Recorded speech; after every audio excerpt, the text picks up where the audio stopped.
berbakti kepada daerah ini untuk mencerdaskan kehidupan bangsa, untuk nanti yang menggantikan orang-orang yang berdiri di dalam sana. Tapi faktanya apa kawan-kawan? Tidak pernah dikasih solusi yang jelas.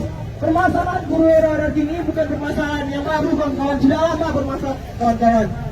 Tapi tidak juga kawan-kawan, pada hari ini kita mahasiswa Sumatera Barat hadir ke jalan, hadir di depan rumah kaca ini untuk menyatakan dan untuk menyampaikan kawan-kawan bahwasannya guru-guru honorer di Sumatera Barat sedang tidak baik-baik saja kawan-kawan. Santai kawan-kawan. Mahasiswa. Untuk hal yang kita perjuangkan pada hari ini, hidup rakyat Indonesia. Karena gerakan kita sesama berbeda tapi berbeda gender. Hidup Indonesia.